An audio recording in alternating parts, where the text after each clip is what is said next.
Hi guys, so let's start off our second lecture from where we left the previous lecture. So we were to start a new paragraph. In paragraph शुरू करते हैं. Instead, poetry should be an applied art. Instead से पहले आप add कर लें. Heckler believes instead that poetry should be an applied art.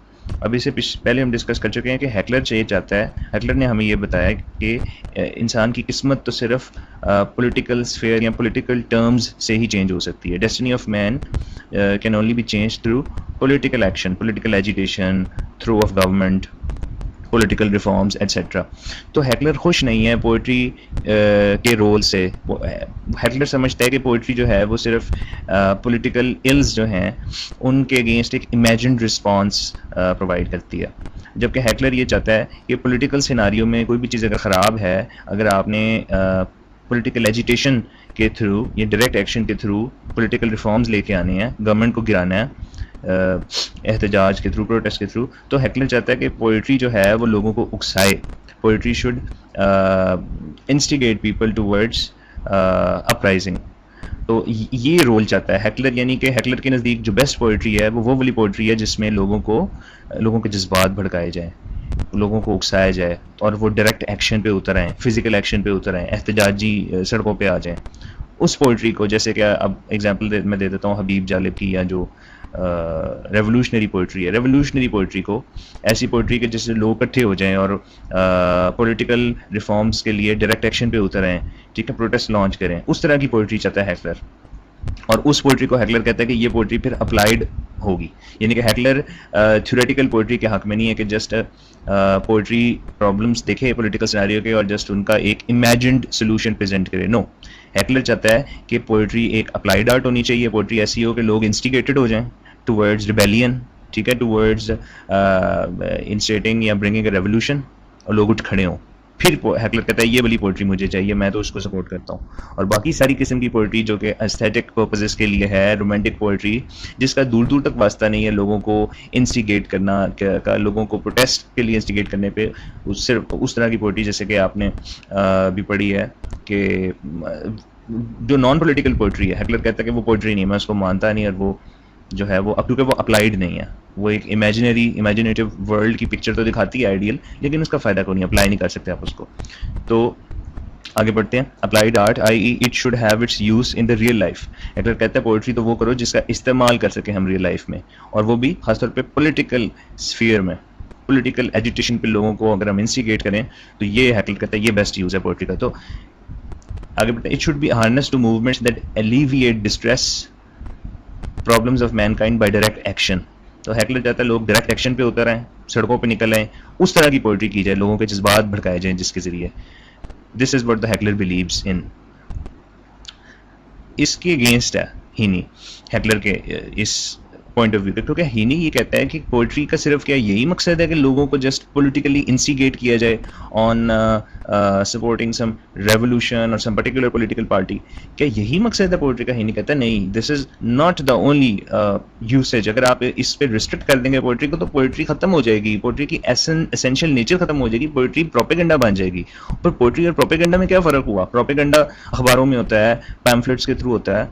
Poetry is transcends all these limitations. जो true poetry है, आप उसको सिर्फ बस लोगों के जज्बात भड़काने के लिए और एहतजाजी प्रोटेस्ट लॉन्च करने के लिए या लोगों को इन्विगरेट करने के लिए to come to the streets, सिर्फ उस मकसद के लिए रिस्ट्रिक्ट करना चाह रहे हैं पोइट्री को मस्क करना चाह रहे हैं, डिफेस करना चाह रहे हैं, डिसफिगर करना चाह रहे हैं उसकी इंटेग्रिटी को.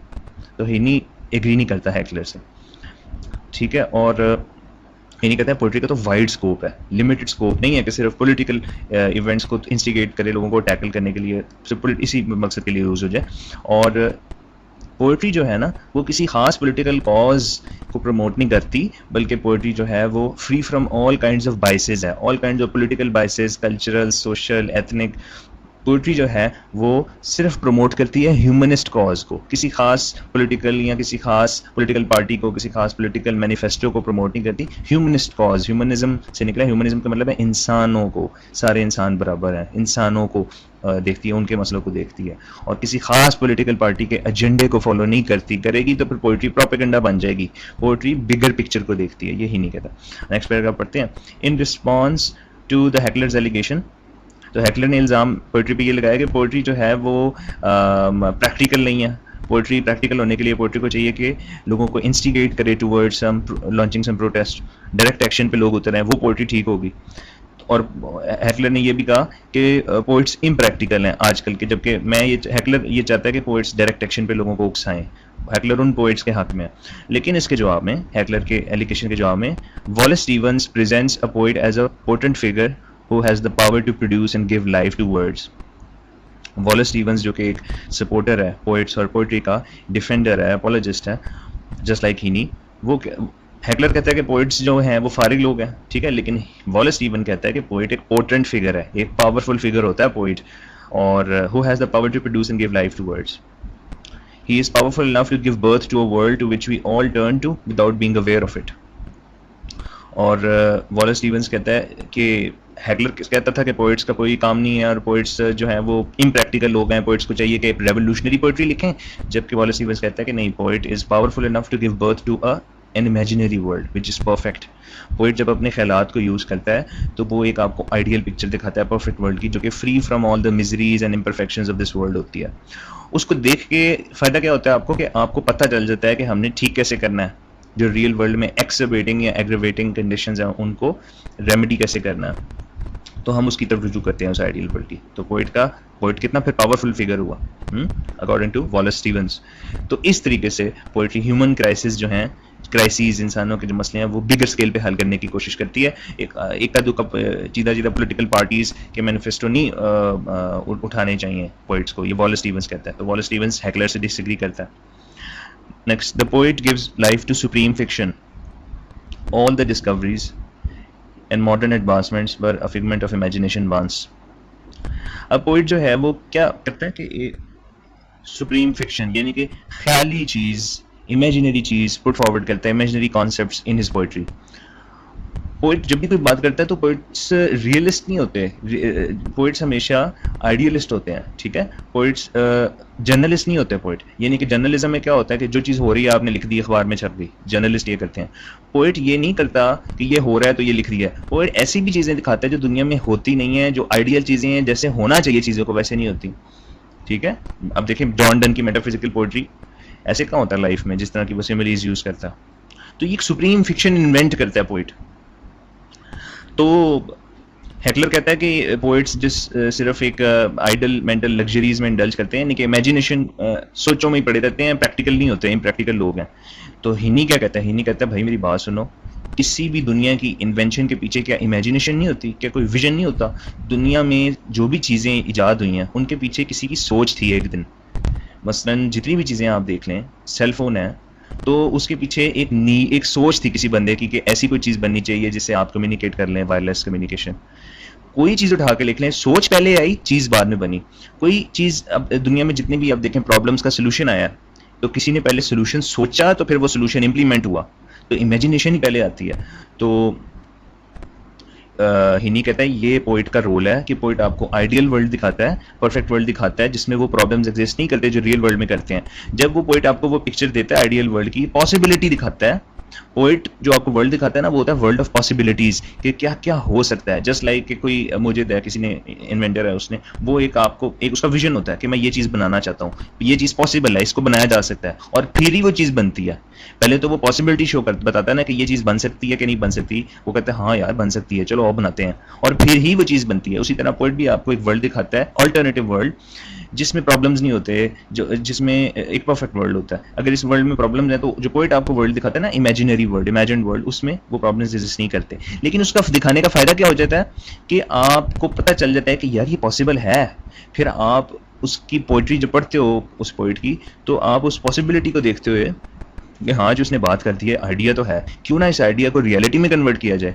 तो रेवोल्यूशन आती है, फिर उस विजन को रियलाइज किया जाता है। लोग उस पोइट की पोइट्री से मुतासिर होकर कहते हैं हाँ यार इस ने बात ठीक है, ऐसे ही होना चाहिए, और फिर काम करते हैं उस पोइट के ख्याल को रियलाइज करने के लिए। तो जो पोइट सिंपल यार, अल्लामा इकबाल ने एक आइडिया ही दिया था ना, उस वक्त तो विजन ही था ना कि टू नेशन थ्योरी का, पाकिस्तान बना नहीं था, लेकिन उसके आइडिया को रियलाइज किया गया उसकी डेथ के बाद। 1947, उसने आइडिया शायद 1931 में दिया था ये। तो आइडिया पहले आता है, इसकी इम्प्लीमेंटेशन बाद में होती है। तो पोइट का फिर कितना फायदा हुआ, अल्लामा इकबाल की एग्जांपल से ही आप देख लें कि पोइट जब आपको इमेजिनरी एक परफेक्ट एक आइडिया देता है जिसमें प्रॉब्लम का सोल्यूशन होता है, तो फिर और पॉसिबिलिटी दिखाता है वो आपको कि जो कि एक दिन रियलिटी में कन्वर्ट हो सकती है। तो फिर जब वो पॉसिबिलिटी दिखा देता है ना, तो फिर वो रियलिटी, जैसे कि इंसानों ने एक ज़माने में पॉसिबिलिटी दिखाई होगी कि बंदा उड़ सकता है, और फिर एक दिन आया जब लोगों ने जहाज़, इंसान ने एरोप्लेन इन्वेंट कर लिया, तो वो पॉसिबिलिटी रियलिटी में कन्वर्ट हो गई। तो अब बताएं पोइट्स का कितना फ़ायदा है? यही इन्हीं का जवाब है हैकलर को। ठीक है, अगले पैराग्राफ पे आते हैं। The poet is bestowed with the power to imagine first and then convert it into reality. तो पोइट पहले सोचता है, आपको विजन देता है। विजनरी पोइट्री यही है कि आपको एक ऐसा वर्ल्ड दिखाता है जिसमें पॉसिबिलिटी होती है कि वो प्रॉब्लम एग्जिस्ट नहीं करता, सॉल्व्ड, जैसे कि प्लेटो ने रिपब्लिक आपको दिखाई। ठीक है, आइडियल यूटोपियन, वो के बाज़ वो अचीव हो जाता है, बाज़ वो नहीं भी होता अचीव हो, लेकिन पॉसिबिलिटी तो होती है ना कि वो अचीव हो जाए, और मुख्तलिफ केसेस में हो भी जाती हैं ऐसी possibilities. Actual experience is a labyrinth which yields confusion, entrapment and a sense of being lost. जो रियल लाइफ है ना, रियल वर्ल्ड, उसमें जो हमारा एक्सपीरियंस है ना, वो एक लैबिरिंथ की तरह है, भूल भलियाँ जो होती हैं, लैबिरिंथ, मेज, जो आपने मेज का पढ़ा होगा, उसमें बेलिंडा की जो पोइम है, ठीक है ना, अलेक्जेंडर पोप की the rape of the lock, उसमें भी मेज का जिक्र है। Actual experience is a labyrinth which yields confusion, entrapment and a sense of being lost. यहाँ पे दुनिया में रियल वर्ल्ड में आपको कंफ्यूजन सफ़र करनी पड़ती है, एंट्रैपमेंट आप बहुत ज़्यादा कंस्ट्रिक्टेड फील करते हैं, तंग, and a sense of being lost, और आपको समझ नहीं आती क्या करना है। It does not provide with a remedy और a clue to get out of that situation. आपको प्रॉब्लम हल करने के लिए कोई रास्ता नहीं नजर आता, पोइट आपको वो रास्ता दिखाता है। पोइट आपको अपनी पोइट्री के थ्रू दिखाता है कि ऐसे कर लो, पॉसिबिलिटी को दिखा। Poetry is the world of, depict the world of possibilities. ठीक है ना, तो अपने वो दिखाता है पोइम्स के थ्रू।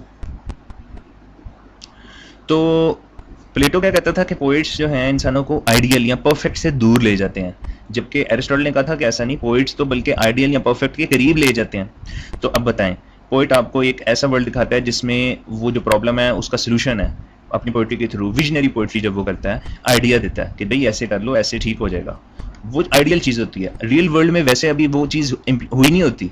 मसलन पोइट ने किसी चीज़ का, अल्लामा इकबाल ने आइडिया दिया टू नेशन थ्योरी का, रियल वर्ल्ड में उस वक्त नहीं थी ये two nation theory implemented, Pakistan India partition नहीं हुई थी सब कॉन्टिनेंट की। लेकिन जब वो एक आइडियल पिक्चर पोइट दे देता है ना, फिर इंसान जो है ना, जब दूसरे लोग इंस्पायर होते हैं इसकी पोइट्री से, तो वो पुश करते हैं अपने आप को टू अचीव दैट आइडियल। तो पोइट फिर आइडियल से दूर लेके गया प्लेटो के मुताबिक, या पोइट आइडियल के करीब ले गया इंसानों को? तो पोइट तो आइडियल के करीब ले गया ना। एक बंदे ने एरोप्लेन का सिर्फ सोचा आइडिया कि बंदा उड़ भी सकेगा एक दिन, और फिर इंसान ने वाकई वो चीज़ बना ली, तो आइडियल चीज़ अचीव हो गई, परफेक्ट चीज़ थी वो अचीव हो गई। तो आहिस्ता आहिस्ता ये वर्ल्ड बेटर वर्ल्ड बन सकता है। कैसे? पोइट आपको एक आइडियल वर्ल्ड दिखाता है और उसमें वो प्रॉब्लम का सोल्यूशन होता है। आप जब उसकी पोइट्री पढ़ते हैं, आप कहते हैं पोइट ने बात तो की है, let's work towards realising that vision, poets vision, और फिर आप उसको अचीव कर लेते हैं। वही जैसे कि इमरान खान आजकल होप दे रहा है, विजन दे रहा है ना, तो विजन पहले आता है, वो चीज़ें बाद में अचीव हो जाती हैं। तो ये विजन ऑफ द आइडियल बड़ा इंपॉर्टेंट है। विजन आ जाए ना, जो पोइट आपको विजन दे देता है, तो वो चीज़ हो भी जाती है। लेकिन सोच का आना, प्राइमरी जो फर्स्ट स्टेप है वो है कि सोच देना कैसा हो सकता है, और उसको रियलाइज बाद में करना वो सेकंड स्टेप है। तो पोइट्स का फिर कितना बड़ा रोल हुआ सोसाइटी में। हैकलर तो लिमिट कर रहा था पोइट के रोल को टुवर्ड्स जस्ट पॉलिटिकल कॉजेज, इन्हीं ने तो उसको वाइड स्कोप पे प्रोजेक्ट कर दिया। इन्हीं ने तो कहा नहीं नहीं, इतना पोइट का तो वास्ट स्कोप है पोइट्री का, तो पोइट तो पोटेंट फिगर है अकॉर्डिंग टू वॉलेस स्टीवंस। तो poets imagined response is an experience that enables the person to foreknow his potential and rehearse comebacks। तो पोइट आपको रियल वर्ल्ड में जो प्रॉब्लम्स हैं उनके अगेंस्ट एक इमेजिन्ड रिस्पॉन्स देता है। पोइट्री में एक इमेजिन्ड वर्ल्ड दिखाता है जो कि रियल नहीं होता, ख्याली होता है, हकीकत में तो नहीं होता वो, लेकिन वो ख्याली जो रिस्पॉन्स है उसमें पोइट आपको दिखाने की क्या कोशिश करता है? Poets imagine response is an experience that enables the person to foreknow his potential, is an experience that enables the person to foreknow his potential, कि वो आपको इंसान को पोइट बताता है कि देखो प्रॉब्लम है वर्ल्ड में, लेकिन इंसान को होप देता है पोइट, और इंसान को उसका फुल पोटेंशियल रियलाइज करने के लिए ना उसको इंसान को बताता है कि तुम ऐसे ऐसे कर लो तो ये तुम्हारे प्रॉब्लम्स, ये क्राइसिस एलिविएट हो जाएगा, प्रॉब्लम्स चले जाएंगे। इन अदर वर्ड्स कि तुम अपना फुल पोटेंशियल ऐसे अचीव, इंसान वो चीज़ हुई नहीं होती, लेकिन उसको इंसान को अपना फुल पोटेंशियल अचीव करने के लिए कि क्या पॉसिबल है, फुल पोटेंशियल का मतलब है क्या क्या तुम अचीव कर सकते हो, क्या क्या पॉसिबल है, वो बता देता है इंसान को। जब आपको ये बता दिया जाए कि ये पॉसिबल है, आप ये कर सकते हो, तो फिर ही आप उसको अचीव करने के लिए उठ खड़े होगे ना। तो ये आइडिया देना किसी बंदे को कि ये तुम कर सकते हो, ये भी बड़ी बात है। एंड रिहर्स कम बैक्स, और पोइट इंसान को बताता है कि कैसे तुम कम बैक अपना कर सकते हो। ठीक है, आइडिया देता है कि तुम अगर बर्डनड है with multiple sort of problems, तो परेशानी की बात नहीं। इस तरीके से पोइम में होप देता है पोइट कि इस तरीके से तुम अपना पोटेंशियल अचीव कर सकते हो, और इस तरीके से तुम अपना कम बैक कर सकते हो, तुम इसको ओवरकम कर सकते हो, अपनी इस शॉर्टकमिंग को ओवरकम कर सकते हो, और तुम अपना कम बैक कर सकते हो अगर तुम ये चीज़ें कर लो। वो चीज़ें अभी उसने की नहीं होती बंदे ने जो प्रॉब्लम सफ़र कर रहा है, लेकिन पोइट उसको बता देता है कि तुम ऐसे से कर लो तो कर लोगे, अचीव कर लोगे, जीत जो है विक्ट्री आ जाएगी तुम्हारी। और फिर बंदा जब वो उसकी पोइट्री पढ़ता है तो बंदा कहता है हाँ लेट्स ट्राई इट। तो बंदा जो प्रॉब्लम से सफ़र कर रहा है जब उसको ट्राई करता है तो फिर वो वाकई ही अपना कम बैक कर लेता है। ठीक है, जैसे कि अगर टीचर का रोल देखें तो टीचर बैकअप करता है ना स्टूडेंट्स को कि भाई होप देता है कि तुम ऐसे कर लो तो तुम अपने प्रॉब्लम्स अचीव कर लोगे, तो फिर स्टूडेंट्स उस पर एक्ट करता है और अपना कमबैक कर लेता है, अपना पोटेंशियल अचीव कर लेता है। तो आइडिया पहले आता है, उसकी ताबीर बाद में होती है। ठीक है, तो पोइट का कितना बड़ा रोल हुआ। प्लेटो ऐसे ही कहता था कि पोइट इमेजिनरी लोग हैं, ख्याली दुनिया में रहते हैं। ये तो आपने रोल देख ही लिया, कितना बड़ा रोल है पोइट का। ख्याल ही तो सब कुछ है, ख्याल ही तो परफेक्ट एक वर्ल्ड ऑफ पॉसिबिलिटीज आपको देता है। अच्छा, there is nothing to lose contrary to the real experience. Poetry के वर्ल्ड का फायदा ये है कि आपने इसमें खोना कुछ नहीं होता, आप एक आइडिया देते हो, ठीक है, नथिंग टू लूज है, आपने पॉसिबिलिटी दिखाई ना। अगर उसकी बजाय आप रियल वर्ल्ड में एक्सपेरिमेंट करो ना, तो उसमें चांसेस हैं सक्सेस के एकदम ही, अगर आप एक्सपेरिमेंट कर दो, ख्याल ना दो, पोइट अगर अपना विजन ना दे, तो 50-50 चांसेस हैं सक्सेस एंड लॉस के, ठीक है, फेलियर के। तो लेकिन पोइट आपको पोइट्री में एक हार्मलेस वे है ना कि उसने पॉइंट लिख दी, एक आइडिया दे दिया आपको। अब वो आइडिया आप इम्प्लीमेंट करोगे बाद में, एकदम तो नहीं होगा, टाइम लगता है उस आइडिया को अचीव करने में। तो आपने रियलिटी में कोई भी एकदम एक्सपीरियंस नहीं किया, कोई स्टेप नहीं उठाया, तो इसका मतलब है कि आपको लॉस कोई नहीं है। पोइट ने जैसे आपको एक आइडिया दे दिया, एक अल्टरनेटिव दे दिया कि भाई ऐसे कर लें तो ये प्रॉब्लम्स हल हो जाएंगे, तो वो आइडिया अभी सिर्फ आइडिया की फॉर्म में ना, पेपर पे ही है, पोइट्री इसने लिख दिया, हार्मलेस है, उसका कोई नुकसान नहीं है। तो पोइट्री का ये भी फायदा देखें कि पोइट्स एक तो नॉन वायलेंट होते हैं, दूसरी बात है ये हार्मलेस वे में आपको सोल्यूशन देते हैं। आपको जस्ट एक पोइम लिख दी उसने, आप उसको पढ़ो समझो और देखो कि पोइट ने क्या बात की है, तो एक हार्मलेस वे में आपको एक सोल्यूशन मिल गया, बजाय कि आप रियल वर्ल्ड में अभी एकदम ही कुछ करने लग जाओ, ठीक है ना, जिसके 50-50 चांसेस हो सक्सेस के, फेलियर के। पोइट्री करने में कोई नुकसान नहीं है, ये कहना चाह रहा है वो। तो poetry does not actually make you go through the entire experience for real, but it gives you a glimpse of truth and prepares you for reality. तो पोइट्री आपको ये नहीं फोर्स करती कि जो पोइट्री में जो विजन दिया जा रहा है एकदम ही आप उसको फॉलो करना शुरू कर दें। ये आपको एक पिक्चर दिखाती है, एक ग्लिम्स दिखाती है कि ट्रूथ का, कि ऐसी चीज़ें हो सकती हैं, कि एक ग्लिम्स दिखाती है आइडियल वर्ल्ड का, द वर्ल्ड ऑफ पॉसिबिलिटीज़, कि भाई ऐसे कर लोगे तो शायद ये मसले ठीक हो जाएं। आइडिया देती है कि ये अगर कुछ इन्वेंशन अगर किसी है तो उसकी नीड का बताती है कि भाई ये तुम्हारी नीड है, और बंदे उसको बाद में रियलाइज कर लेते हैं, इन्वेंट कर लेते हैं। तो पोइट्री इंसान को रियलिटी, अब आपको पता है रियलिटी बहुत टफ है, real life is full of miseries, this world is full of miseries and problems and sufferings. तो ये आपको प्रिपेयर करती है, होप देती है, पोइट्री आपको प्रिपेयर करती है to face the reality. Reality बहुत टफ है लेकिन पोइट्री आपको होप देती है, जब आपको पॉसिबिलिटी दिखाती है कि परेशान ना हो, मसले का हल है, तो आप कंसोल्ड फील करते हैं, ठीक है, सूद्ड एंड काम्ड, आपकी एनकरेजमेंट होती है इंसान की। तो poetry is all about the world of all possibilities. Poetry आपको ऐसी दुनिया दिखाती है जिसमें सब कुछ मुमकिन है, तो आप कंफर्टेड फील करते हैं कि यार this is not the end, अभी तो मैंने स्ट्रगल शुरू करनी है, होप देती है ना आपको। तो फिर पोइट्री का स्कोप कितना वाइडर हुआ।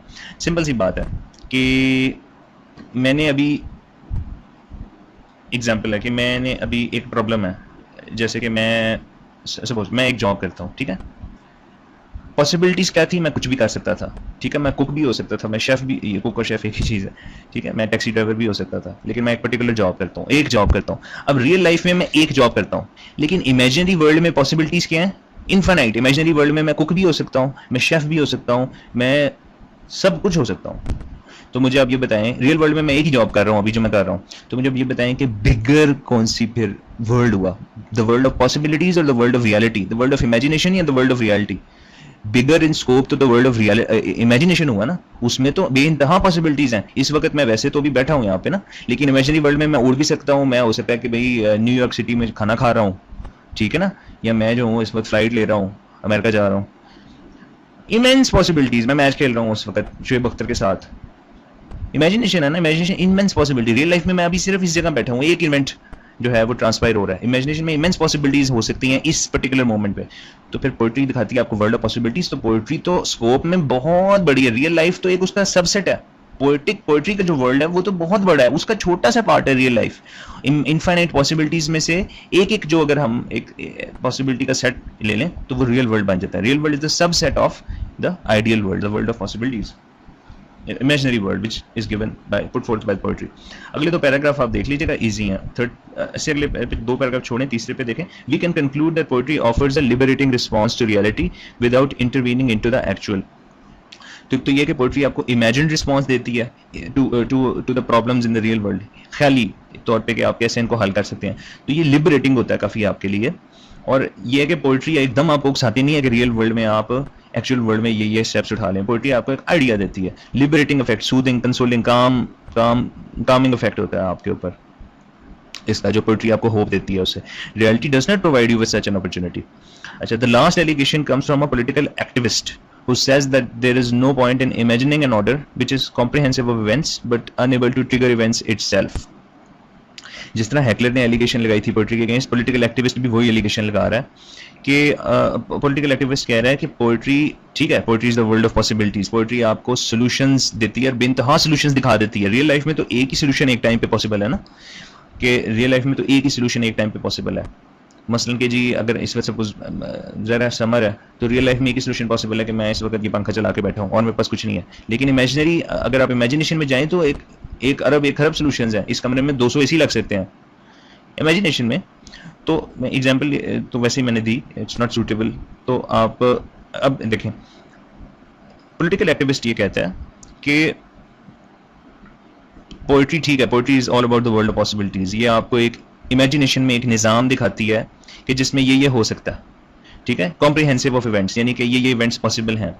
लेकिन पोएट्री उन इवेंट्स को ट्रिगर नहीं करती, वो ट्रिगर उन इवेंट्स को रियलाइज नहीं करती। आइडिया तो दे देती है लेकिन प्रैक्टिकली उन इवेंट्स को रियलाइज करने के लिए पोएट्री कुछ नहीं करती, वो लोगों को ही करना पड़ता है। तो पॉलिटिकल एक्टिविस्ट की तरफ से जो एलिगेशन ये है कि पोएट्री आपको एक ऑर्डर, इमेजिन ऑर्डर दिखाती है, एक इमेजिन निज़ाम कि भाई ऐसे ऐसे हो जाए तो मसले हल हो जाएंगे, जिसमें आपको वो सारे मसलों का सलूशन एक दिखाती तो है, लेकिन ये है कि वो उन सॉल्यूशंस को ट्रिगर नहीं करती, यानी कि उनको रियलाइज करने में कोई रोल नहीं, डायरेक्ट एक्शन पे नहीं उकसाती लोगों को कि लोग सड़कों पे निकलें और लोग उसके लिए कुछ करें। इंसिगरेट नहीं करती towards taking the law into their hands. Poetry का प्रैक्टिकल यूज होना चाहिए कि भाई पोएट ने जो पोएट्री लिख दी है तो 10 मिनट के बाद सोल्यूशन हो जाए, इस तरह का होना चाहिए। तो ये जो है ना, पॉलिटिकल एक्टिविस्ट कहता है कि एक्शन में लैग करती है वो। फिर ये कि पोएट्री बहुत ज्यादा इमेजिनेशन जो है उसमें बहुत ज्यादा उसमें इमेजिनरी क्रिएशन की बात होती है, इमेजिनरी इवेंट्स की बात होती है जो कि रियल लाइफ में शायद पॉसिबल भी नहीं होते। ये पॉलिटिकल एक्टिविस्ट कहता है। The poet lives in a world of his own which is self created providing no benefits to others. और फिर पॉलिटिकल एक्टिविस्ट ये भी कहता है कि पोएट जो है अपनी दुनिया में रहता है जिसका कोई फायदा दूसरों को नहीं है।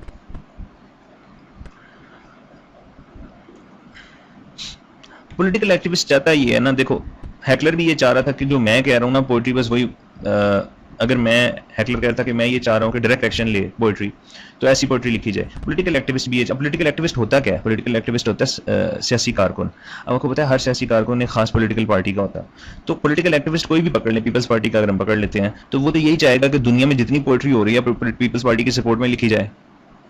लेकिन फिर क्या पोएट्री रहेगी? फिर तो पोएट्री एक खास पॉलिटिकल पार्टी के जो है ना उसके एक सीधा वो हमद ख्वाह बन जाएंगे पोएट सारे। ये पोएट्री तो नहीं रहेगी, प्रोपेगेंडा बन जाएगा, ठीक है ना। तो पॉलिटिकल एक्टिविस्ट तो ये चाहता है कि जो वो बात कर रहा है ना बस उसी की सुनी जाए, और जो वो बात कर रहा है, जो पॉलिटिकल कॉज को वो सपोर्ट कर रहा है, वही जो है वो पोएट्री में प्रमोट की जाए। ठीक है ना। जबकि हिनी कहता है कि ये पॉलिटिकल सोशल कल्चरल बायसेस से ऊपर हमें देखना पड़ेगा वाइडर पिक्चर को, एक का दुका पॉलिटिकल एक्टिविस्ट की, एक का दुका पॉलिटिकल पार्टी को सपोर्ट करने के बजाय ऊपर लेवल पे देखना पड़ेगा होल पिक्चर को कि सारी पॉलिटिकल स्फेयर में क्या हो रहा है, ना कि एक पर्टिकुलर वॉइस को आप पकड़ लें और बस उसी को बोली जाए। क्योंकि आपने तो लोगों को देखना है, आपने एक पर्टिकुलर पार्टी को नहीं देखना, आपने पूरे सोसाइटी के लोगों को देखना है कि वो पॉलिटिकल अम्ब्रेला जो है जो उनके ऊपर है, सारी पॉलिटिकल पार्टीज का स्टांस क्या है, फिर आपने जज करके आपने सपोर्ट करना है किसी पॉलिटिकल कॉज को। सिंपली एक ब्लाइंडली किसी पॉलिटिकल स्टांस को आपने फॉलो नहीं करना, आपने एनालाइज करना है पहले होल पिक्चर को।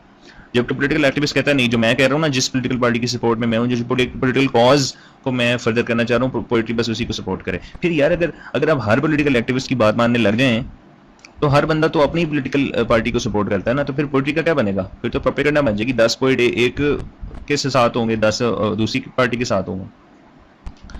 ठीक है। According to the political activist, imagined images will remain images no matter how original और इन्वेंटिव दे माइट बी। तो पॉलिटिकल एक्टिविस्ट का भी वही एलिगेशन है अगेंस्ट पोइट्री जो कि हैकलर का था कि भाई ये ख्याली होते हैं पोइट्स और ख्याली दुनिया में पोइट्री की जाती है, जबकि इसका प्रैक्टिकल लाइफ में कोई ऐसा कोई नजर नहीं आता इनको बेनिफिट, हैकलर को और पॉलिटिकल एक्टिविस्ट को, कि imagined images will remain images no matter how original और इन्वेंटिव दे माइट बी। ये ख्याली दुनिया के जो इमेजेस हैं वो इमेज ख्याली दुनिया के रहेंगे, जितने मर्जी वो आपको आइडियल वर्ल्ड दिखाएं, जितने मर्जी वो इन्वेंटिव या क्रिएटिव हों, वो कहते हैं उनको फायदा कोई नहीं है जब तक कि उनको डायरेक्ट एक्शन में ट्रांसलेट ना किया जाए, according to this political activist. And readers of poetry should be an explanation of the political activist point of view and be of any advantage to him. और पॉलिटिकल एक्टिविस्ट कहते हैं कि poetry का readers जो दूसरे political ills, political problems को रीड्रेस करना है ना, अगर पोएट्री ने पॉलिटिकल प्रॉब्लम्स को ठीक करना है, तो वो इसी फॉर्म में पॉसिबल है कि मेरा जो पॉइंट ऑफ व्यू है ना बस उसको फर्दर करो, मेरे पॉइंट ऑफ व्यू को फॉलो किया जाए पोएट्री में, तब मैं कहूंगा वाह क्या पोएट्री हो रही है, तब मैं मानूंगा। ठीक है। लेकिन फिर तो पोएट्री लिमिटेड हो गई ना, हिनी इसके अगेंस्ट है कि यार तो एक ही पॉलिटिकल एक्टिविस्ट को क्यों, आप वाइडर लेवल पे देखो कि पूरे सोसाइटी में क्या हो रहा है, पूरी सोसाइटी की पॉलिटिक्स में क्या, और फिर एनालाइज करके आप कॉन्शियस के थ्रू कॉन्शियसली एनालाइज करके पोइट जो है वो जस्टिस की साइड ले, ना कि ये खास पॉलिटिकल एक्टिविस्ट। अच्छा, political activist point of view and be of advantage to him. Political activist कहता है भाई मेरी पार्टी को सपोर्ट करो तो तभी मैं मानूंगा पोइट्री का फायदा। For example, if you are an English, अब पॉलिटिकल एक्टिविस्ट जो है ना वो सिर्फ सियासी कारकुन तो है, लेकिन पॉलिटिकल एक्टिविस्ट देखें गवर्नमेंट के फंक्शनरीज भी होते हैं, वो भी पॉलिटिकल एक्टिविस्ट होते हैं। गवर्नमेंट भी तो एक पॉलिटिक्स का पार्ट है ना। तो होता पता क्या रहा है, पोइट्स पे through out the history of world poets पे बड़ा प्रेशर रहा है। पोइट्स को प्रेशर ये डाला गया है कि वो हमेशा जो फोर्स ऑफ ग्रेविटी है ना, फोर्स ऑफ ग्रेविटी का मतलब है जो गवर्नमेंट इन पावर है या जो ओपिनियन जो है मेजॉरिटी का ओपिनियन है, पोइट्स को प्रेशर डाला गया कि वो सब्सक्राइब कर दें उस ओपिनियन को। यानी कि पोइट्स को प्रेशर डाला गया कि अपनी जो कॉन्शियस है ना, कॉन्शियसनेस अपनी कॉन्शियस है उसको गोली मारो, छोड़ दो, जो तुम क्या समझते हो कि ठीक है गलत क्या, बस तुम ब्लाइंडली गवर्नमेंट की सपोर्ट में गवर्नमेंट की प्रेजेस लैविश करो गवर्नमेंट पे, जैसे पीटीवी करता है गवर्नमेंट के ऊपर प्रेजेस लैविश करता है, बाकी सारे क्रिटिसाइज करता है। तो पोइट्स पे प्रेशर ये रहा है कि गवर्नमेंट को सपोर्ट किया जाए, क्योंकि गवर्नमेंट फोर्स ऑफ ग्रेविटी है। ठीक है, गवर्नमेंट फोर्स ऑफ मेजॉरिटी है। तो अब आगे देखें क्या वो कह रहा है कि for example if you are an English poet at the front during World war 1, pressure will be on you to dehumanise the face of the enemy. अब एग्जांपल देखें वो देता है, तो इसका मतलब है हिनी का स्टाइल इलस्ट्रेटिव भी है, हिनी का प्रो स्टाइल एग्जांपल्स भी देता है, हिस्टोरिकल स्टाइल है हिनी का प्रो स्टाइल कि आपको हिस्ट्री से एग्जांपल्स देता है। ठीक है, तो ये भी हिनी की लर्नरनेस है, नॉलेजेबिलिटी है उसकी। अच्छा जी, इफ यू वर्ल्ड वॉर 1 में क्या हो रहा था कि आपको पता है कि इंग्लैंड और अमेरिका और दूसरी ये एलाइड फोर्सेस एक तरफ थी, और सेंट्रल पावर्स में जर्मनी था और ये दूसरी थी वो एक तरफ थी। तो इन अदर वर्ड्स की जी इंग्लैंड जर्मनी के अगेंस्ट लड़ा था वर्ल्ड वॉर 1 में। ठीक है, तो अब वर्ल्ड वॉर 1 में जब इंग्लैंड जर्मनी के अगेंस्ट लड़ा था, तो इंग्लैंड की गवर्नमेंट उस वक्त के पोएट से क्या एक्सपेक्ट कर रही होगी? क्या उस वक्त के पॉइंट से ये एक्सपेक्ट कर रही है इंग्लैंड की गवर्नमेंट कि वो न्यूट्रल पिक्चर दिखाएं, या कि वो जर्मनी की साइड लें, या कि ये एक्सपेक्ट करती होगी कि वो इंग्लिश फोर्सेस, इंग्लिश आर्मी की साइड लें और ये दिखाएं कि जर्मन्स बुरे हैं? ठीक है ना, जर्मन्स बुरे हैं, यही तो एक्सपेक्ट करती होगी। सिंपल सी बात है, पाकिस्तान इंडिया की जंग हो जाए, पाकिस्तान जो है, पाकिस्तान की गवर्नमेंट क्या एक्सपेक्ट करेगी पाकिस्तानी पोइट से कि सारे के सारे पोइट्स इंडिया को बुरा भला कहना शुरू कर दें, ठीक है, क्रिटिसाइज करना शुरू कर दें, और अपना ही बस जो पाकिस्तान की गवर्नमेंट चाहेगी कि ये जो हमारा ओपिनियन है यही फॉलो करें हमारे पोइट्स। ये ना देखें कि पाकिस्तान की गलती से जंग शुरू हुई है या इंडिया की गलती से, कॉन्शियस ना हो, समझ रहे हैं, रैशनल डिसीजन ना करें, जज प्रॉपर्ली जज किए बगैर गोली मारें कि गलती किसकी थी नहीं थी, बस हमें ब्लाइंडली फॉलो करना शुरू कर दें। दोनों मुल्क की गवर्नमेंट्स अपने पोइट्स को फोर्स करेंगी, यानी कि अपनी जो कॉन्शियस है उसको फॉरगो कर लें। तो वर्ल्ड वॉर वन में प्रेशर था इंग्लिश पोइट्स पे कि वो डीह्यूमनाइज करें face of the enemy. Enemy क्या है? जर्मनी। जर्मनी का फेस जो है ना उसको डीफेसमेंट करें, ठीक है, उसकी रेपुटेशन जो है ना टार्निश करने की कोशिश करें जर्मनी को। जब वो इस तरह की पोइट्री लिखेंगे तो जर्मनी की रेपुटेशन टार्निश होगी। यही तो प्रेशर होता है पोइट्स पे। Same holds true for journalist. Journalist पे भी ये प्रेशर होता है कि भाई अनबायस्ड इम्पार्शियल रिपोर्टिंग नहीं करनी। पाकिस्तानी जर्नलिस्ट पे प्रेशर होगा कि इंडिया को बुरा ही कहना है, इंडियन जर्नलिस्ट पे प्रेशर पाकिस्तान को बुरा कहना है। ये नहीं कि आप अपनी कॉन्शियंस नहीं यूज करनी, ठीक है ना। ये प्रेशर होता है गवर्नमेंट की तरफ से जर्नलिस्ट और पोइट्स पे, जबकि ये गलत है यार। आपको अपनी कॉन्शियंस यूज करनी चाहिए। अगर मेजोरिटी गलत है तो आपको उसको फॉलो नहीं करना चाहिए। मेजोरिटी गलत भी हो सकती है, लेकिन आपको यहाँ पे कुछ चीज मिली हुई है, आप उसको यूज करें, ठीक है। इसी तरह if you are an Irish poet, ये हीनी का स्टाइल, हिस्टोरिकल स्टाइल अब आप देख लें, illustrative style. If you are an Irish poet during 1916's Easter Rising, you should and must condemn the tyranny of the British.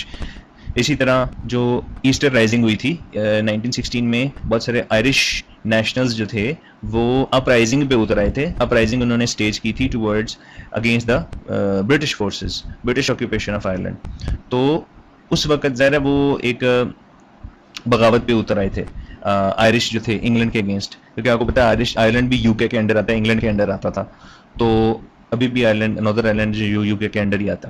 तो उसमें Easter rising जब हुई, ईस्टर राइजिंग 1916 में जो ईस्टर आया था, ईस्टर एक क्रिश्चियन जो है फेस्टिवल है, क्रिश्चियन सेरेमनी है, उस दिन सेलिब्रेट की जाती है ईस्टर के दिन, ठीक है। कमेमोरेट करते हैं कुछ इवेंट को ईस्टर में, उनका खास कोई इवेंट है। तो अब ये है कि ईस्टर के दिन जब ये अपराइजिंग हुई तो आयरिश पोइट्स पे बड़ा प्रेशर था आयरिश नेशनल्स की तरफ से, आयरिश लोगों, आयरिश गवर्नमेंट की तरफ से, आयरिश सपोर्टर्स की तरफ से कि आपने ब्रिटिश के अगेंस्ट ही पोइट्री करनी है, ब्रिटिश को बुरा ही दिखाना है, चाहे ब्रिटिश ऑन द राइट ही क्यों ना हो। अपनी कॉन्शियस नहीं यूज करनी, अगर ब्रिटिश आपको ठीक भी लगते हैं आपने उनको गलत कहना है। तो ये होता है भाई। तो you should and must condemn the tyranny of the British. ये प्रेशर था आयरिश पोइट्स पे कि आपने टिरनी ऑफ ब्रिटिश को कंडेम करना, चाहे ब्रिटिश टिरनाइज ना भी करते हो, ब्रिटिश ठीक भी हो ना अपने स्टांस पे, तब भी क्रिटिसाइज करो, criticism for the sake of criticism. If you are an American poet in the Vietnam war, Vietnam war हुई थी 1954 से 1975 में, उसमें अमेरिका ने सदर्न वियतनाम में जो सदर्न वियतनाम में जो कम्युनिज्म के अगेंस्ट जो मूवमेंट थी उसको सपोर्ट किया था। नॉर्दर्न वियतनाम में कम्युनिस्ट मूवमेंट चल रही थी। तो if you are American poet in Vietnam war you should wave the flag patriotically. अब अमेरिका ने आपको पता है वियतनाम वॉर में सपोर्ट पार्टिसिपेट किया था, वियतनाम में जाके सदर्न वियतनाम के साथ वॉर जो थी वो लड़ी थी, ठीक है, against northern Vietnamese communist forces. तो अमेरिकन फोर्सेस वियतनाम में चली गई थी, जिस तरह आजकल अफगानिस्तान में है। तो जब अमेरिका किसी जंग में जाता है तो अमेरिका की तरफ से भी तो अपने पोइट्स पे प्रेशर होगा ना कि भाई अब हम इस जंग में पार्टिसिपेट कर रहे हैं, आपने हमें बुरा भला नहीं करना, हमारी सपोर्ट ही करनी है। वेव द फ्लैग रैट्रिकली, इसका ये मतलब है कि जब अमेरिका वियतनाम वॉर में पार्टिसिपेट करने गया तो अपने पोइट्स पे बड़ा प्रेशर डाला अमेरिकन गवर्नमेंट ने कि आपने हमें बुरा नहीं कहना कि हम वियतनाम वॉर में क्यों लड़ रहे हैं, वियतनाम में जाके क्यों लड़ रहे हैं, आपने सपोर्ट ही करना है अपनी पोइट्री में हमें, हमारी इस मूव को। तो ये प्रेशर फिर गवर्नमेंट्स डालती हैं, फोर्स ऑफ ग्रेविटी जो होती है ना, फोर्स एंड पावर, मेजोरिटी जो है वो डालती है पोइट्स पे प्रेशर। हीनी का जो ऐसे है फंक्शंस ऑफ अ टीचर, उसमें भी आपको पता है ना टीचर्स पे भी प्रेशर होता है बहुत ज्यादा गवर्नमेंट्स की तरफ से। कॉन्शियंस, लेकिन कॉन्शियंस यूज करनी चाहिए पोइट्स को भी और टीचर्स को भी कि राइट पार्टी या राइट साइड की आपने साइड लेनी है। अच्छा, there has always been a general desire for simplification and there can be nothing simple than siding with the government political party. तो गवर्नमेंट या मेजर पॉलिटिकल पार्टी जो होती है वो यही चाहती है कि पोइट्स उनकी साइड लें। अच्छा, अगला पैराग्राफ छोड़ दें, उससे अगले में आ जाएं। Now they are living truths of our lives. The political activist would want the poetry or poetic fiction to be an advantage to himself. तो political activist, ये सारे जो भी हमने एग्जांपल दिए हैं ये क्या थे, गवर्नमेंट की एग्जांपल्स थी या पॉलिटिकल एक्टिविस्ट की एग्जांपल थी कि पॉलिटिकल एक्टिविस्ट चाहते हैं कि पोइट्स सिर्फ उनका साथ दें, दूसरी पार्टी का साथ ना दें, ऑपोजिट पॉलिटिकल एक्टिविस्ट पार्टी का। एक पॉलिटिकल एक्टिविस्ट है कि बस हमारी साइड लें पोइट्स। तो पोइट्स या पोएटिक फिक्शन जो लिखते हैं, लेकिन सिमोन वील जो है वो एक क्रिटिक है। सिमोन वील अपनी book, Simone Weil in her book Grace and Gravity presents a law that shatters the political activists dreams. Simone Weil ने बुक लिखी है, उसमें कोई एक लॉ दिखाती है, सिमोन्स लॉ, उसको वील्स लॉ आप कह सकते हैं। उसमें वो बताती है कि वो लॉ को फॉलो करना चाहिए पोइट्स को, और वो लॉ क्या है कि कभी भी फोर्स ऑफ ग्रेविटी के साथ ना जाएं। मतलब फोर्स ऑफ ग्रेविटी को कभी भी आप ओबीडियंटली ओबे ना करें, आपने फोर्स ऑफ ग्रेविटी के अंडर प्रेशर नहीं आना, डोंट फील सब्जुकेटेड और pressurised, don't feel that pressure of the force of gravity, conscious use करें अपनी। फोर्स ऑफ ग्रेविटी आपको फोर्स करेगी, गवर्नमेंट्स फोर्स करेंगी पोइट्स को कि जी हमारी साइड ली जाए, जैसे पीटीवी को फोर्स किया जाता है कि वो गवर्नमेंट की साइड लें क्योंकि वो नेशनल टेलीविजन चैनल है। अच्छा, the political activist would want the poetry और poetic fiction to be an advantage to himself. The political active हाँ सॉरी ये उल्टा हो गया, presents a law that shatters the political activist dreams, she says. अब वो एक लॉ अपना बताती है, उसमें कहती है वो कि obedience to the force of gravity is the greatest sin. अगर पोएट ओबीडियंट हो गया ना फोर्स ऑफ ग्रेविटी का, पोएट ने अपनी कॉन्शियस यूज किए बगैर, अपनी कॉन्शियस यूज किए बगैर फोर्स ऑफ ग्रेविटी को ओबे करना शुरू कर दिया, फोर्स ऑफ ग्रेविटी यानी कि गवर्नमेंट को कॉन्शियस ओबीडियंट हो गया ना without using his own critical sense, तो ये सबसे बड़ा गुनाह है कि उसने सोचे समझे बगैर ब्लाइंडली फॉलो करना शुरू कर दिया प्रेशराइजिंग फोर्स को या गवर्नमेंट को या फोर्स ऑफ ग्रेविटी को, मेजॉरिटी को। अच्छा, वो कहती है कि मेजॉरिटी के साथ चलना ये सबसे ग्रेटेस्ट सिन है, सिर्फ इस बेस पे कि मेजॉरिटी जो भी कह रही है, ये सोच रहे हैं ना कि जो मेजॉरिटी जो कहती है वो ठीक होते हैं, ये सोच वो कहती है गुनाह है।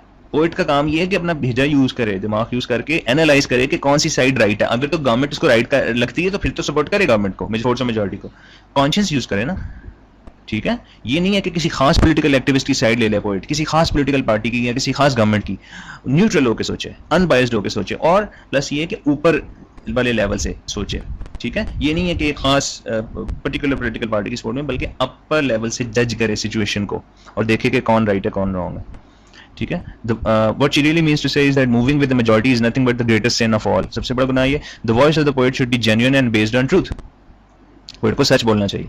Simone Weil introduces the concept of counter weighting. अब सिमोन वील जो अपनी लॉ में बताती है उसमें वो ये भी बताती है कि पोएट का क्या काम है, और यही है जो पोएट्री का रीड्रेसिंग रोल है, रीड्रेसिंग इफेक्ट है जो सेमस हीनी सपोर्ट करता है, यानी कि पोएट्री कैसे प्रॉब्लम्स को सॉल्व करने में हेल्प कर सकती है। पोएट्री का रोल क्या है? पोएट्री का रोल है काउंटर वेटिंग। अब काउंटर वेटिंग क्या चीज़ है? देखें, ये अब आपने बैलेंस तो देखा ना, फिजिकल बैलेंस, उसमें दो स्केल्स होते हैं, तराजू जो है, एक पलड़े में आप रखें रियलिटी को, रियलिटी अब आपको पता है इम्परफेक्ट है, रियलिटी में प्रॉब्लम्स हैं, ठीक है, मिजरीज हैं, सफरिंग्स हैं, तो इस रियलिटी के एक स्केल में रियलिटी के प्रॉब्लम्स डाल दें, वो नीचे हो जाएगा ना, ठीक है ना। अब उसको बैलेंस करना है आपने, ठीक है ना। बैलेंस करने के लिए दूसरा स्केल खाली है, दूसरे स्केल में आप, अब पोएट्री का काम ये है कि दूसरे स्केल में क्या डालेगा, अब एक इमेजिन्ड पिक्चर देगा, इमेजिन्ड रिस्पॉन्स या इमेजिन्ड वर्ल्ड या इमेजिन्ड स्टेट ऑफ अफेयर्स आप वो डालेगा दूसरे पलड़े में, पोएट डालेगा, और रियलिटी को बैलेंस करने की कोशिश करेगा विद इमेजिनेशन, बैलेंस करने ये। अब रियलिटी में आपको पता है रियलिटी में डोमिनेंट फोर्सेस कौन सी होती हैं? रियलिटी में डोमिनेंट फोर्सेस हमेशा फोर्सेस ऑफ ग्रेविटी होती हैं। रियलिटी में गवर्नमेंट डोमिनेट कर रही होती है, रियलिटी में मेजॉरिटी डोमिनेट कर रही होती है। पोएट का क्या काम है कि रियलिटी को बैलेंस करना है through giving some imagined response, एक ख्याली तौर पर विजन देते हुए कि भाई ऐसे होना चाहिए, ये प्रॉब्लम्स है ना रियलिटी के पलड़े में, रियलिटी के प्रॉब्लम्स हैं, इनको बैलेंस करने के लिए एक इमेजिन्ड रियलिटी देनी पड़ेगी पोएट को, दूसरे पलड़े में डालनी पड़ेगी जिसमें वो प्रॉब्लम्स का हल हो।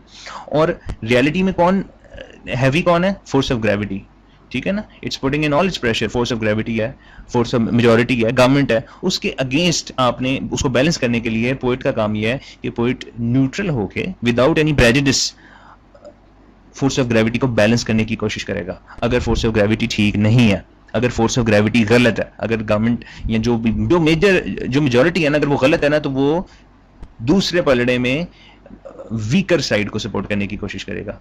यानी कि फोर्स ऑफ ग्रेविटी की ओबीडियंस जो है ना, वो 100% कोई रूल नहीं है कि हमेशा मेजॉरिटी के साथ ही जाना है।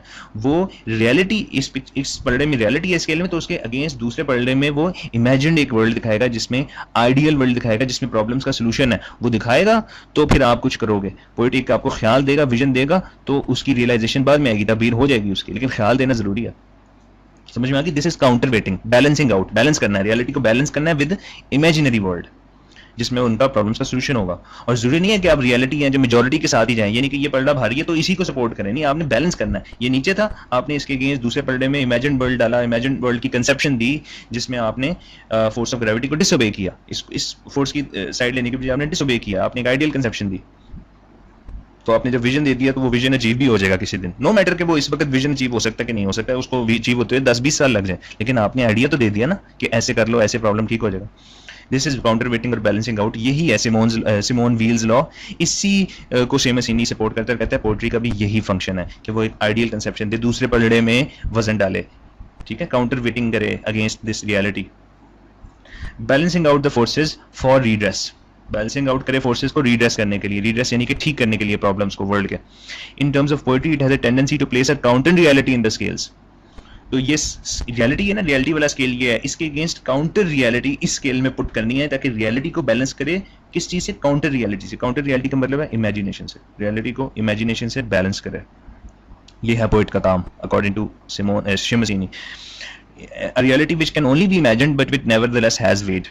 और इस पलड़े में रियलिटी को बैलेंस करने के लिए काउंटर रियलिटी डाली है। अब वो काउंटर रियलिटी रियलिटी नहीं है, वो सिर्फ एक इमेजिन्ड रियलिटी है कि ऐसा हो सकता है, लेकिन ये कि उसका वेट है, क्योंकि ये है रियलिटी जैसे हैं, प्रॉब्लम्स हैं, और ये है काउंटर रियलिटी जो पोइट ने काउंटर वर्ल्ड दिया आपको, इमेजिनरी वर्ल्ड है जिसमें प्रॉब्लम्स का सोल्यूशन है, तो उसका भी वेट है, तो उस वेट से बैलेंस हो जाएगा। फिर ये फिजिकल बैलेंस है, ये पहले नीचे था, ठीक है, अब ये इसमें उसने वेट डाला तो अब ये बैलेंस हो गया, इमेजिनरी वर्ल्ड की कंसेप्शन देके बैलेंस हो गई है रियलिटी। तो poetry encourages a view from both sides। Poetry एक साइड, एक पॉलिटिकल पार्टी की या एक साइड की साइड नहीं लेती, दोनों साइड्स। पोएट का काम ये है कॉन्शियसली दोनों साइडों को देखे फिर जजमेंट दे। It emphasizes that one must not side with the majority। Poet जरूरी नहीं है कि मेजॉरिटी के साथ ही जाए। पोइट वो जो प्रेशर करते थे ना इंग्लिश पोइट्स को, ब्रिटिश वर्ल्ड वॉर 1 में प्रेशराइज किया जाता था कि इंग्लिश गवर्नमेंट की साइड लें। आयरिश पोइट्स को 1916 की ईस्टर राइजिंग में प्रेशराइज किया जाता था कि वो आयरिश फ्रीडम स्ट्रगल की साइड लें और बुरा भलाई कहें ब्रिटिश को। अमेरिकन पोइट्स को फोर्स किया जाता था वियतनाम वॉर में कि वो अमेरिकन जो अग्रेशन है या अमेरिकन इन्वेजन है इन वियतनाम, उसकी साइड ही ली जाए, ठीक है ना। तो ये काम नहीं, फोर्स नहीं करना चाहिए, पोइट्स को नहीं जाना चाहिए मेजॉरिटी के अगेंस्ट, हमेशा ये कोई फोर्स नहीं होना चाहिए पोइट्स को। One must rise against the gravitational pull of the majority herd mentality. और ये कि मेजॉरिटी तो खींच रही होती है, पोइट्स पे प्रेशर बहुत आता है, मेजॉरिटी चाह रही होती है कि पोइट्स भी उनके साथ मिल जाएं, लेकिन पोइट्स को इस प्रेशर के अगेंस्ट राइज करना चाहिए, ग्रेविटेशनल पुल में नहीं आना चाहिए मेजॉरिटी के। मेजॉरिटी का पलड़ा चाहेगा कि पोइट भी उसमें आ जाए, पोइट भी उसमें अपना जो वर्ल्ड की पिक्चर है उसी, यानी कि पोइट भी साइड ले मेजॉरिटी की, लेकिन पोइट ने मेजॉरिटी को बैलेंस करना है, फोर्स ऑफ ग्रेविटी को बैलेंस करना है through ideal conception of a world जिसमें वो प्रॉब्लम्स का सोल्यूशन हो, ठीक है ना। Gravitation pull of majority herd mentality. Herd mentality कहते हैं भेड़ चाल। भेड़ चाल को नहीं देखना पोइट ने कि सारे लोग इधर जा रहे हैं, इस पलड़े में जा रहे हैं, तो ये सारे लोग इधर जा रहे हैं तो यही ठीक है। ये बड़ी फॉल्टी लॉजिक है कि सारे लोग इसको चुके फॉलो कर रहे हैं तो यही ठीक है, मेजॉरिटी गलत भी हो सकती है। इसीलिए तो पोइट का काम ये है कि वो रियलिटी की अगेंस्ट एक काउंटर रियलिटी दिखाए जिसमें वो आइडियल वर्ल्ड दे, जिसमें प्रॉब्लम्स का सोल्यूशन दे। जरूरी नहीं है कि मेजॉरिटी को फॉलो करना है, भेड़ चाल ही करनी है आपने। One must have an opinion and should learn to respect it to.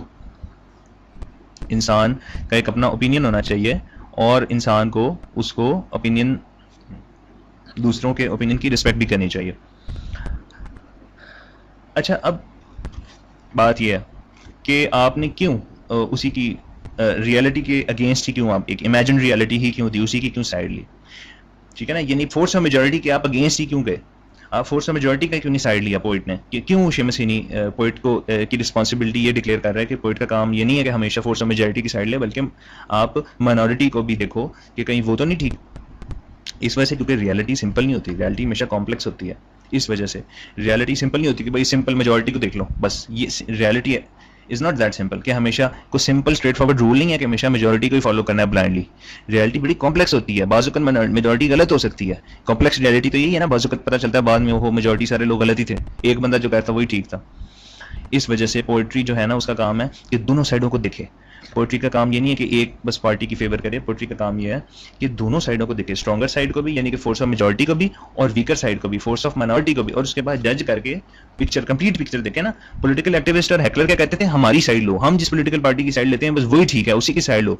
Force of majority या गवर्नमेंट क्या कहती है कि हम जो कह रहे हैं, हमें फोर्स करती है पोइट्स को कि हम जो कह रहे हैं हमारी ही बात को माना जाए, पोइट्स उसको प्रोजेक्ट करें, हमारे आइडियाज को, हमारी फिलोसफी को। लेकिन पोइट का काम ये अंडर प्रेशर आना नहीं है कि प्रेशराइज सब्जुगेटेड फील करे। पोइट का काम ये है कि ट्रांसेंड करे इस प्रेशर से और ऊपर जाके बिगर पिक्चर देखे कि ठीक कौन है गलत कौन है, दोनों साइड्स देखे, फोर्स ऑफ मेजॉरिटी को भी देखे, फोर्स ऑफ माइनॉरिटी को भी देखे, और दोनों साइड्स को देखते हुए फैसला करे कि किस पलड़े में वजन डालना है, इसमें कि इसमें। तो poetry should be all inclusive.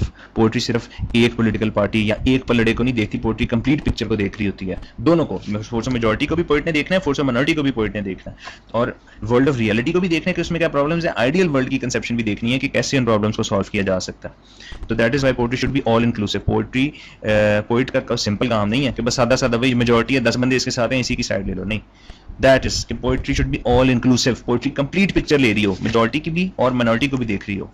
This is the role of poetry according to Seamus Heaney. This is the redressing effect of poetry according to Seamus Heaney. कि poetry का redressing effect क्या है, किस तरीके से poetry ills को, problems को redress कर सकती है, ठीक कर सकती है, कि complete picture देखे, इसको भी देखे, इस तराजू को, स्केल को भी, और इस स्केल को भी देखे। अच्छा,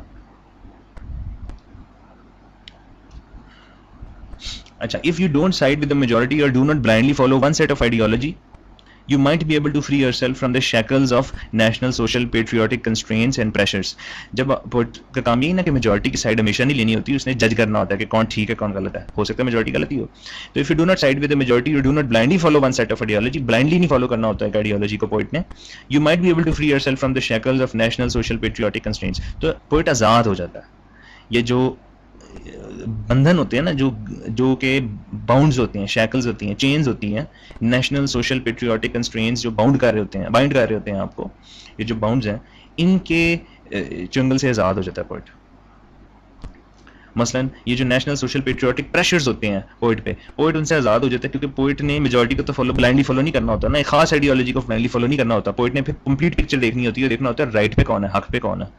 तो पोइट इन सारे कंस्ट्रेंट्स है ना, नेशनल पोइट जो है ना, वो बाइसेस से आज़ाद हो जाता है। पोइट का कोई बाइस नहीं रहता कि किसी खास पॉलिटिकल पार्टी, खास नेशनल कॉज को, खास सोशल कॉज को, खास पेट्रियोटिक कॉज को सपोर्ट करना है। पोइट फिर ह्यूमनिस्ट बन जाता है, इंसानी लेवल पे, ऊपर वाले लेवल से देखता है कि पूरी कंप्लीट पिक्चर को। एक पर्टिकुलर पार्टी की सपोर्ट नहीं करता है, पॉलिटिकल गवर्नमेंट की सपोर्ट नहीं करता, क्योंकि वो मेजॉरिटी में है, इस वजह से सपोर्ट नहीं करता उनकी।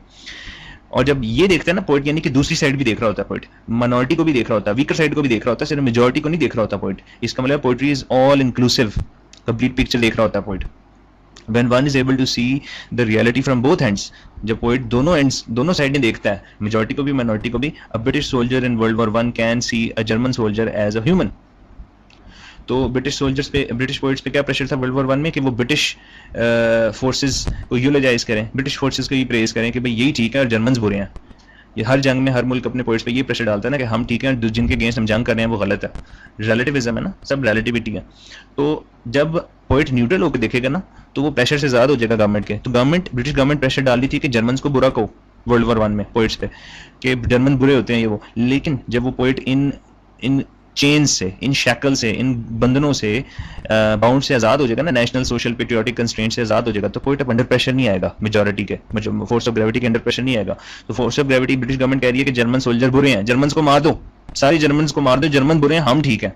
लेकिन पोइट अब क्या करेगा, पोइट इस प्रेशर के अंडर नहीं आएगा, पोइट एनालाइज करेगा सिचुएशन को कि यार ये गवर्नमेंट हमारी ठीक भी कह रही है, ये गलत कह रही है। और फिर हो सकता है कि वो पोइट मेजॉरिटी की साइड ना ले, वो माइनॉरिटी की साइड ले। तो मेजॉरिटी का कौन थी, ब्रिटिश गवर्नमेंट की साइड ना ले, बल्कि वो हो सकता है कि जब वो एनालाइज करे तो उसको पता चले नहीं, उसकी गवर्नमेंट गलत हमला कर रही है जर्मन्स पे, सही तो जर्मन्स हैं, जो वॉर उन्होंने नहीं स्टार्ट की, वॉर ब्रिटिश गवर्नमेंट ने स्टार्ट किया। तो फिर हो सकता है कि वो जर्मन सोल्जर्स को इंसान समझे।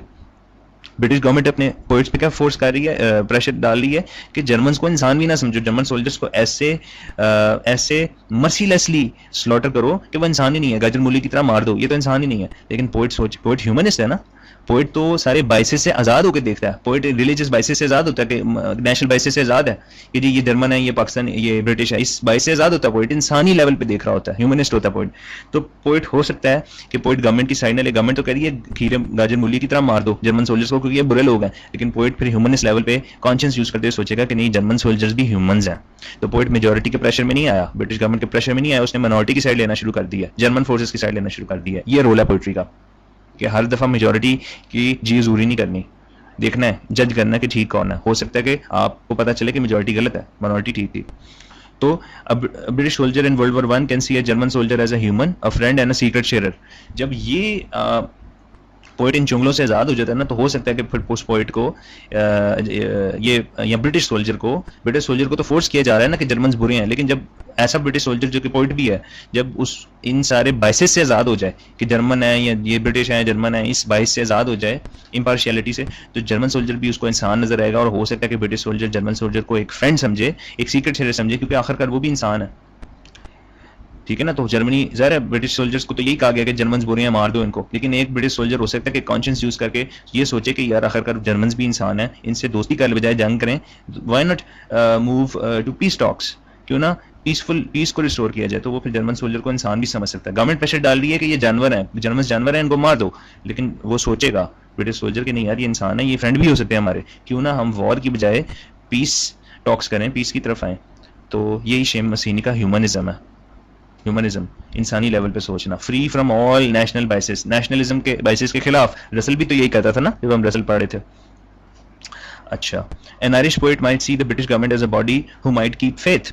अब आयरिश पोइट्स पे प्रेशर क्या था ईस्ट राइजिंग में कि ब्रिटिश को बुरा भलाई कहना है, उनकी जो टिरेनी है उसको रिवाइल करना है, ठीक है, कि उसको क्रिटिसाइज ही करना है कि ब्रिटिश फोर्सेस बड़ी टिरानिकल हैं, बड़ी क्रूअल हैं, मर्सीलेस हैं, इनको क्रिटिसाइज ही करना है, ब्रिटिश गवर्नमेंट्स को डीह्यूमनाइज करना है, ब्रिटिश फोर्सेस को।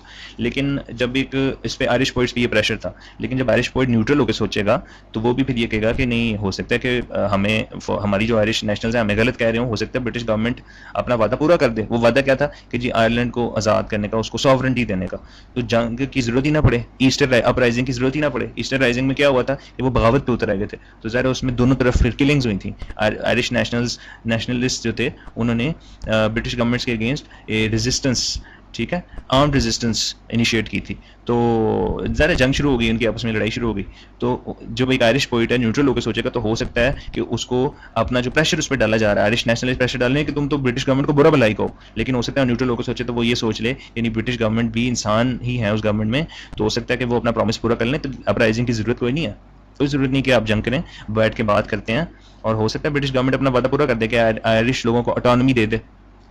तो आप जब इस तरह पोइट, जब अपना ये काउंटर वेटिंग फंक्शन पोइट्री का जो सिमोन वील्स लॉ है, counter weighting function, balancing out, पलड़े हैवी पलड़े को बैलेंस करना लाइट पलड़े से, तो ये बैलेंसिंग आउट फंक्शन जब पोइट्री अपना डिस्चार्ज करती है, ये फंक्शन, जब ये फंक्शन पोइट अपना फंक्शन ये फंक्शन करता है, ये ट्रू फंक्शन है पोइट्री का, रीड्रेसिंग फंक्शन पोइट्री का यही है, balancing out, counter waiting, Simone Weil's law. An American poet might be able to see the South Asian expedition as an imperial betrayal. इसी तरह एक अमेरिकन पोइट है, उन पे प्रेशर था कि जी बुरा भलाई कहना है, वियतनाम, नॉर्दर्न वियतनाम में जो कम्युनिस्ट फोर्सेस हैं उनको बुरा भला कहना है, और अमेरिकन को ठीक कहना है कि जी अमेरिका ने अच्छा किया, वियतनाम में हमला कर दिया, क्योंकि कम्युनिस्ट फोर्सेस के अगेंस्ट, कम्युनिज्म से आज़ाद करना था वियतनाम को, इसलिए था। लेकिन जब अमेरिकन पोइट न्यूट्रल होकर सोचेगा तो वो मेजॉरिटी के प्रेशर में नहीं आएगा, मेजॉरिटी का मतलब है अमेरिकन गवर्नमेंट के प्रेशर में, कि उन्हीं को बस सपोर्ट करना। हो सकता है कि वो गवर्नमेंट के अगेंस्ट चला जाए, क्योंकि वो दोनों साइड्स को देख रहा है ना। अमेरिकन पोइट जो है वियतनाम जिसके अगेंस्ट हमला हुआ है, वियतनाम के अगेंस्ट, और जिसने हमला किया, अमेरिकन ने हमला किया, दोनों को देख रहा है, तो वो साइड्स नहीं लेगा जब तक कि वो खुद क्रिटिकली एनालाइज नहीं करता कि भाई गलत कौन है, ठीक कौन है, और वो ब्लाइंडली नहीं कहेगा कि जी अमेरिका ने हमला किया, ठीक किया, वो सोचेगा और हो सकता है वो उस नतीजे पे पहुंचे, काउंटर वेटिंग करेगा। वो काउंटर वेटिंग का मतलब है कि ये मेजॉरिटी है, अमेरिकन गवर्नमेंट कह रही है कि नहीं हम ही ठीक है, हमने हमला कर दिया वियतनाम पे, लेकिन वो जो पोइट है ना, अमेरिकन पोइट, जो कि प्रॉपर पोइट्री का फंक्शन जानता है, काउंटर वेटिंग या बैलेंसिंग आउट, वो ये सोचेगा कि हो सकता है कि अमेरिकन गवर्नमेंट गलत हो, और ये जो है ना, ये इंपीरियलिस्ट एक मूवमेंट हो अमेरिका की। आपने कल्चर इंपीरियलिज्म पढ़ लिया ना, तो इंपीरियलिज्म यही है ना कि दूसरे मुल्कों पे अटैक कर लेना अपनी बढ़ाने के लिए सल्तनत, इंपीरियल। तो हो सकता है उस अमेरिकन पोइट को जो गवर्नमेंट के प्रेशर में ना आए, उसको ये अमेरिकन का अटैक वियतनाम में ये एक इंपीरियल बिट्रेयल लगे कि जी ये अमेरिका ने एक इंपीरियलिस्ट मूव चलिया। ये है counter weighting function of poetry या ऑफ पोइट्स, जो कि शेमस नहीं चाहता है कि पोइट्स हर तरह के बाइसेस से आज़ाद हो जाए, हर तरह के प्रेशर से आज़ाद हो जाए, न्यूट्रल होकर दोनों साइड्स को देखें, और फिर फोर्स ऑफ मेजॉरिटी के अगर अगेंस्ट भी, आपको फोर्स ऑफ ग्रेविटी के अगेंस्ट भी जाना पड़ता है ना, अपनी गवर्नमेंट के खिलाफ भी पोइट्री करनी पड़ती है, तो करो। ये फंक्शन है पोइट्स का अकॉर्डिंग टू शेमस सीनी। ये रीड्रेसिंग इफेक्ट है, इसी से इल्स, इसी से प्रॉब्लम्स का सोल्यूशन निकल सकता है शेमस सीनी की आइज में। रीड्रेसिंग अगर पोइट्री कर सकती है ना, प्रॉब्लम्स का हल अगर पोइट्री के पास है, तो यही कर सकती है कि फोर्स ऑफ ग्रेविटी के ब्लाइंडली ओबे नहीं करना फोर्स ऑफ ग्रेविटी को। सिमोन्स वील्स लॉ भी यही है। पोइट्स को चाहिए कि हो सकता है कभी कभी मिनॉरिटी की साइड लेनी पड़े, तो इस केस में हो सकता है कि पोइट अब जिनके अगेंस्ट अमेरिका ने अटैक किया था ना, हो सकता है उनकी साइड ले ले और अमेरिका को क्रिटिसाइज करना शुरू कर दे वो कि जी ये अमेरिकन इंपीरियलिस्ट मूव है, ये मैं सपोर्ट नहीं करता, मेरी गवर्नमेंट बेशक जा रही है सपोर्ट कर रही है कि जी अमेरिका ने ठीक किया, मैं नहीं सपोर्ट करता। ये फंक्शन है according to Seamus Heaney true poet का, ट्रू पोइट्री का। तो वो कहता है कि शेमस सीनी कहता है ये फंक्शन है, क्योंकि चीज़ें ब्लैक एंड व्हाइट में नहीं होती, हमेशा चीज़ें हमेशा क्लियर नहीं होती। बाज़ वक़्त आपको कुछ मेजॉरिटी जो सपोर्ट कर रही होती है वो गलत भी निकल आता है बाज़ वक़्त। इसलिए पोइट का काम यही है कि वो मेजॉरिटी को हमेशा ओबे ना करे, साइड्स ना ले, न्यूट्रल होकर देखे, और उसके बाद कॉन्शियसली जो है ना अपना डिसीजन ले वो। अब आखिरी पैराग्राफ इस का देखते हैं, पेज 19 पे आखिरी पैराग्राफ है। Irina Ratushinskaya Wilfred Owen, Czeslaw Milosz, Osip Mendelssohn are a few who have been living examples of poets as humanists, exercising the principle of counterweighting. ये 4 बंदों की एग्जांपल देता है, 4 पोइट्स की, और कहता है यही वो जिंदा मिसालें हैं। शेमस-ईनी इन चारों की एग्जांपल देके कहता है ये जिंदा मिसालें हैं पोइट्स की जो कि ह्यूमनिस्ट हैं। और शेमस-ईनी ने यही कहना कि पोइट को बाइसेस से आज़ाद होना चाहिए, हर तरह के पोइट को ह्यूमनिस्ट होना चाहिए, ह्यूमनिज्म के लेवल पे सोचना चाहिए, इंसानों के लेवल पे कि भाई जिस तरह जो मर रहे हैं वो भी इंसान है, ठीक है ना। यानी कि जो अमेरिकन अगर पोइट है तो वो अमेरिकन गवर्नमेंट के अगेंस्ट भी जा सकता है कि आपने वियतनाम को क्यों अटैक किया, वो भी तो इंसान है जिन पे अटैक किया। अगर ब्रिटिश पोइट है तो वो ब्रिटिश गवर्नमेंट के अगेंस्ट भी जा सकता है कि आप जर्मन्स को क्यों डीह्यूमनाइज कर रहे हो, वो भी इंसान है। तो पोइट का काम ये ह्यूमनिस्ट लेवल पे सोचता है, बाइसेस से आज़ाद होता है, मेजोरिटी के गुलाम नहीं होता कि मेजोरिटी जो गवर्नमेंट कह रही है बस उसी की साइड लेनी है, छोटी वीकर साइड की भी साइड ले सकता है poet. This is the function of poetry. तो ये 4 जिंदा मिसालें हैं 4 बंदों की जो कि एक्सरसाइज कर रहे हैं प्रिंसिपल ऑफ काउंटर वेटिंग। और प्रिंसिपल ऑफ काउंटर वेटिंग क्या है? सिमोन वील्स लॉ जो भी हमने पढ़ी कि प्रिंसिपल ऑफ काउंटर वेटिंग ये है कि अगर ये रियलिटी है ना, ये फोर्स ऑफ ग्रेविटी है, तो आपने पोइट का काम ये है कि इसको बैलेंस करे थ्रू सम इमेजिन्ड कंसेप्शन या इमेजिन्ड वर्ल्ड दिखा के जिसमें उन प्रॉब्लम्स का सोल्यूशन हो, और हो सकता है कि उसको वीकर साइड की साइड लेनी पड़े। ये मेजोरिटी ये कह रही है, गवर्नमेंट का ये स्टांस है, लेकिन पोइट को उसके अगेंस्ट ही जाना पड़े। तो this is the function of counter waiting, क्योंकि पोइट ने ह्यूमनिस्ट लेवल पे सोचना होता है कि गलत हो सकता है, मेजॉरिटी गलत ही हो, इस वजह से पोइट मिनॉरिटी को भी सपोर्ट कर सकता है, क्योंकि पोइट ने इंसानी लेवल पे फैसला करना होता है कि कौन सही है कौन गलत है, कॉन्शियसली, प्रेशर में नहीं आना होता मेजॉरिटी के। This is the true redressing effect of poetry according to Seamus Heaney. सही पोइट्री का रीड्रेसिंग पर्पस क्या है? Counter weighting, balancing out of forces, ये है according to Seamus Heaney the true redressing effect of poetry. इसी से ही सारे मसलों का हल निकल सकता है, रीड्रेसिंग हो सकती है दुनिया के प्रॉब्लम्स की अकॉर्डिंग टू शेमस हीनी, अगर पोइट्स ये फॉलो करें इस चीज को। आगे जी चैप्टर 5 है द रीड्रेसिंग इफेक्ट्स ऑफ पोइट्री। ये चैप्टर 5 अभी हम नेक्स्ट 3rd लेक्चर में कवर करेंगे, ठीक है। तो see you in the 3rd and final lecture. Thanks.